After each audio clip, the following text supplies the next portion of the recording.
If I tell you x plus 3 all squared, can you expand it and can you reverse that process? Today we learn perfect squares and completing the square.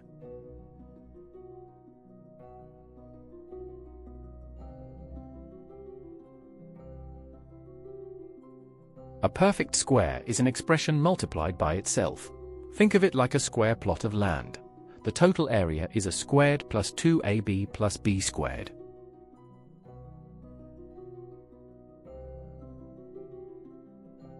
Let us expand x plus 3 all squared. We get x squared plus 3x plus 9. Combine the middle terms to get x squared plus 6x plus 9.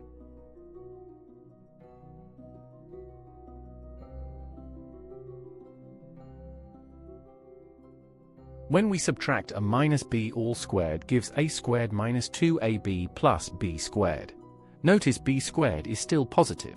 Squaring always gives a positive result.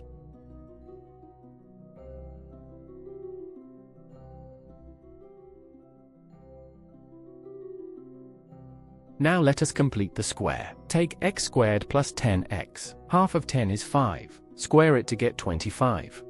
So the perfect square is x squared plus 10x plus 25.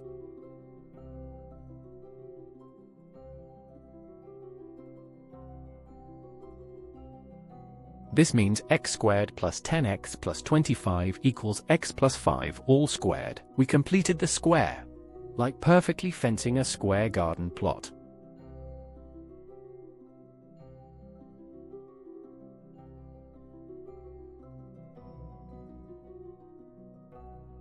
Example 2. Write x squared plus 6x plus 2 in completed square form.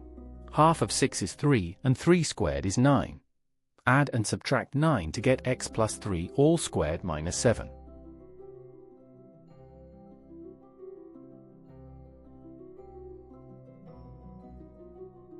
On a graph, x plus 3 all squared minus 7 is a parabola. The vertex is at -3, -7. Completing the square reveals the turning point directly.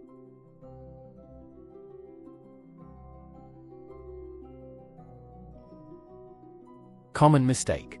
Many students write a minus b all squared and put minus b squared. Remember, negative times negative is positive. The last term is always plus b squared.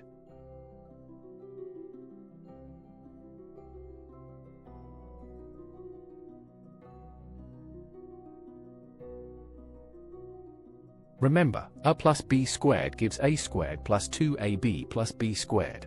To complete the square, half the coefficient of x, square it, add it. Half it, square it, add it.